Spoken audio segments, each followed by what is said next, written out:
जी हां, शुरुआत अहम खबर के साथ कर रहे हैं। बांग्लादेश में दरअसल एक और हिंदू शख्स की हत्या कर दी गई।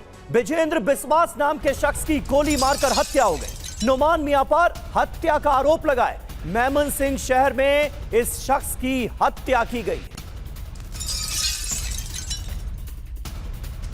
तो बांग्लादेश में अल्पसंख्यकों पर अत्याचार का सिलसिला रुकने का नाम नहीं ले रहा है।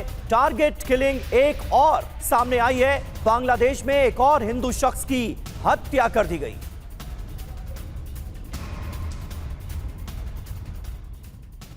और हम क्यों कह रहे हैं द बर्निंग बांग्लादेश, क्योंकि ये पहला मामला नहीं है। दीपू दास के साथ भी यही हुआ था। हिंदुओं का नरसंहार जारी है। बांग्लादेश में एक और हिंदू युवक की हत्या, विजेंद्र बिस्वास की गोली मारकर हत्या कर दी जाती है। नोमान मियां ने गोली मारी और मौत के घाट उतार दिया। अचानक नोमान ने अपनी गन से फायरिंग की और विजेंद्र को गोली लगी, जिसके बाद उसकी हत्या कर दी गई। विजेंद्र में कोई विवाद नहीं था। ये बात निकलकर सामने आ रही है कि कोई बात बड़ी नहीं थी, लेकिन उसके बाद भी टारगेट किलिंग यहां पर की गई है। जी हां, विजेंद्र कौन थे आपको बता दें। बांग्लादेश के ग्रामीण अर्धसैनिक बल के सदस्य थे। फैक्ट्री की सिक्योरिटी में इन्हें तैनात किया गया था। फैक्ट्री में तैनाती क्यों हुई थी, यह भी आपको बता दें। संवेदनशील जगह पर तैनात होते हैं अंसार ब्रिगेड के लोग, और विजेंद्र की तैनाती उसी लिहाज से की गई। फैक्ट्री में 20 अंसार सदस्यों को तैनात किया गया था। अंसार सदस्यों की फैक्ट्रियों, बैंकों और चुनावों में तैनाती की जाती है। यह बांग्लादेश में आम बात है। हत्या कहां पर हुई है? मेमनसिंह जिले में हुई है। बड़ी बात यह है कि यही वो इलाका था जहां पर दीपू चंद्र दास की भी हत्या की गई थी, और उसे तो किस तरह से बर्बर अंदाज में भीड़ ने पीट पीट कर मार डाला था। शव को चौराहे पर जलाया गया था। वो बर्बर विभत्स तस्वीरें पूरी दुनिया ने देखी थी। और अभी भी दीपू दास के हत्यारों का कुछ हुआ नहीं है। और एक और घटना उसी इलाके से, ढाका से लेकर चटगांव तक बांग्लादेश में हिंदुओं के खिलाफ एक सीरियल किलिंग का पैटर्न देखने को मिल रहा है। चुनाव से ठीक पहले सिर्फ 11 दिनों के अंदर 3 बड़ी हत्याएं, विजेंद्र, अमृत और दीपू। इन्हें सिर्फ इसलिए मार दिया गया क्योंकि ये हिंदू थे। ये 3 मौतें नहीं है, बल्कि पूरे समुदाय के लिए भेजा गया एक डेथ वारंट भी है। मकसद साफ है, 40 दिन बाद होने वाले चुनाव से पहले डर का माहौल पैदा करना, चुनाव को रोकना।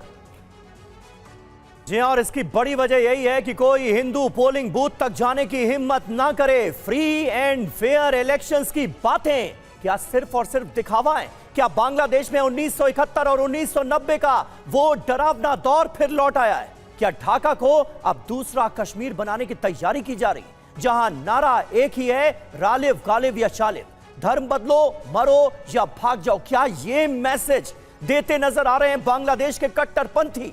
लेकिन इस खून खराबे के पीछे की असली तस्वीर तो और भी ज्यादा डरावनी है। क्या हिंदुओं पर हो रही इस हिंसा की स्क्रिप्ट सीमा पार पाकिस्तान से लिखी जा रही है? क्या पाकिस्तान और बांग्लादेश के कट्टरपंथियों के बीच कोई ऐसी सीक्रेट डील हुई है जिसकी कीमत हिंदुओं को अपनी जान देकर चुकानी पड़ रही है? आज इस बड़ी साजिश का हम करेंगे पर्दाफाश। खबरें आपके सामने हैं। मेहमान हमारे साथ जुड़ चुके हैं। मेजर जनरल अश्वनी सिवाच हमारे साथ मौजूद हैं। इसके अलावा नेवल कैप्टन श्याम कुमार हमारे साथ मौजूद हैं, और सरहद पार से डॉक्टर इरशाद अहमद खान साहब, पाकिस्तान की रूलिंग पार्टी के रिप्रेजेंटेटिव, इस्लामाबाद से हमें ज्वाइन कर रहे हैं। सबसे पहले इरशाद साहब, आपके पास ही आता हूं। ये एक सिलसिला लगातार देखने को मिल रहा है।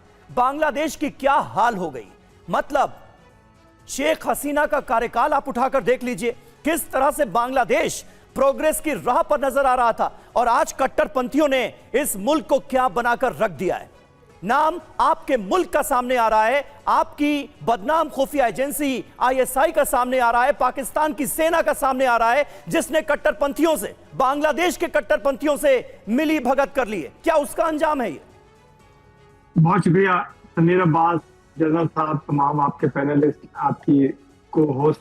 मैं आपको पहले तो नया साल की मुबारकबाद दूंगा एक दिन पहले ही, 12 घंटे पहले, कि खुदा करे कि ये आने वाला 2026 बहुत खूबसूरत साल हो, और इंसानियत का साल हो, और अमन का साल हो। पहले तो ये। दूसरी बात ये, क्या समीर आपको लगता नहीं कि ये हिंदू मुस्लिम फसाद करवाने में आप लोग बहुत ज्यादा कोशिश कर रहे हैं? देखिए, पहले एक बांग्लादेशी स्टूडेंट का कत्ल हुआ, उस वक्त भी आपने यही काम किया।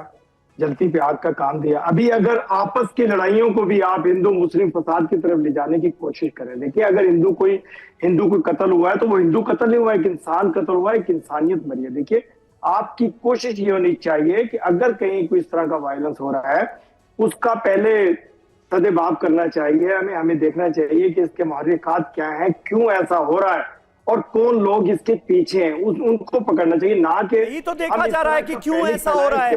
पता ये चल रहा है कि टारगेटेड किलिंग हो रही है, माहौल ऐसा बना दिया है कट्टरपंथियों ने कि किसी पर भी ईश निंदा का आरोप लगाओ और उसे मौत के घाट उतार दो। दीपू चंद्र दास की हत्या में तो यही पैटर्न देखने को मिला, जब जड़ में जाने की कोशिश की जाती है तो पाकिस्तान का हाथ शामिल पाया जाता है।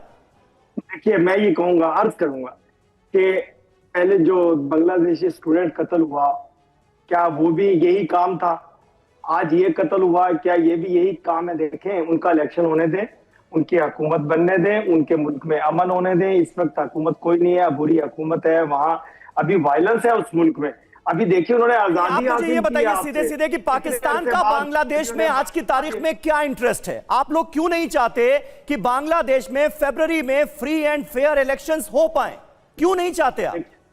देखिए हम तो जो चाहते हैं ना, मैंने क्या कहा आपको कि 2026 मुबारक और अमन का साल साबित हो। हम तो ये ख्वाहिश रखते हैं, कि बांग्लादेश में अमन हो और हिंदुस्तान अपने होश के नाखून ले ले। लेकिन इरशाद जी, कथनी और करनी में फर्क होता है ना, कहने में और करने में अंतर तो है ही। हिंदू ही क्यों टारगेट हो रहे हैं बांग्लादेश में, और जिस तरीके से षड्यंत्र रचा जा रहा है उस पर तो कुछ कहिए। देखिए मैं ऐसा नहीं है कि हिंदू वहां कत्ल हो रहे हैं, वहां इंसानियत कत्ल हो रही है। अगर कहीं भी इंसान कत्ल हो रहा है, पहले मैंने कहा, मैं बार बार दोबारा चौथी दफा रिपीट करता हूं कि पहले बंगाली स्टूडेंट कत्ल हुए, उसके बाद ये हिंदू अगर कत्ल हुए हैं तो इंसान कत्ल हुए हैं। दोनों किसी माँ के लाडले थे, किसी माँ के बेटे होंगे, किसी बहन के भाई होंगे, किसी बाप के बेटे होंगे। देखिए इस तरफ मत उछालिए, अनारकी मत फैलाइए, आप ये कट्टरपंथी हैं, मत करवाइए। रिपोर्ट सामने आई बांग्लादेश में अमन होने दीजिए। क्रिश्चियनिटी यूनिटी काउंसिल की, जिसमें बताया गया कि साल 2024 यानी कि शेख हसीना के तख्ता पलट के बाद से किस तरीके से हिंदुओं पर अत्याचार किया जा रहा है और हमलों के पीछे कट्टरपंथी हैं। देखिए मैं आपको एक अर्ज करूं कि किस तरह की रिपोर्ट्स आप दिखाते हैं। आप कभी ये भी दिखाइए कि हम कोशिश कर रहे हैं कि अब अमन हो जाए। आप ये भी दिखाइए कि खुदा करे कि बांग्लादेश से दहशतगर्दी खत्म हो जाए, पाकिस्तान से दहशतगर्दी खत्म हो जाए, हिंदुस्तान दहशतगर्दों को मारने में पाकिस्तान का साथ दे। 2026 में पाकिस्तान से दहशतगर्दी खत्म हो जाए, ये दुआ थोड़ी सी बेईमानी नजर आ रही है, क्योंकि आप लोग तो पाल पोस रहे हैं दहशतगर्दों को, तो खत्म कैसे हो जाएंगे? वहां तो पाला पोसा जा रहा है। देखिए हम तो दहशतगर्दों को मारने पे लगे हुए हैं। समीर अगर अपने दिल पे हाथ रख के कहिए, क्या पाकिस्तान दहशतगर्दों को नहीं मार रहा है? क्या बिल्कुल नहीं मार रहा है, पाला पोसा जा रहा है।